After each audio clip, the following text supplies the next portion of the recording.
আমার লাল মুরগিটি ওমে বসিয়েছি, ওরা যে ঘরে থাকতো সেই ঘরে। এই কারণে এখন ওই ঘর ছাড়া বসবে না, এই কারণে ওদের এখন এই জালিতে রাখা হয় প্রতিদিন সকালে। ওম ভাব চলে আসছে, ডিম পাচ্ছে মাশাআল্লাহ ভালোই, ডিমও আছে সংগ্রহ করে রেখেছি। ডিম বসিয়ে দেব। এই এখন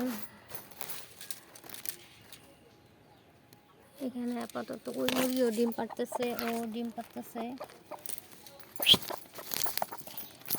সবাই ডিম পাড়তেছে, ও ডিম পাড়তেছে, ওর মতো সেম দেখতে। ওই যে এখন একটা মুরগি আছে, আসো।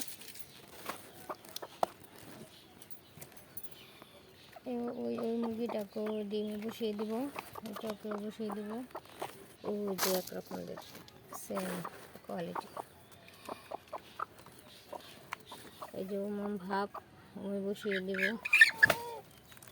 এই যে দুই বোন না, অবশ্য একটা মা একটা মেয়ে। এখন বসিয়ে দিলে ডিমে, অলরেডি 2টা মুরগি ডিমে বসানো আছে। দোয়া করুন সবাই। খুদা হাফেজ।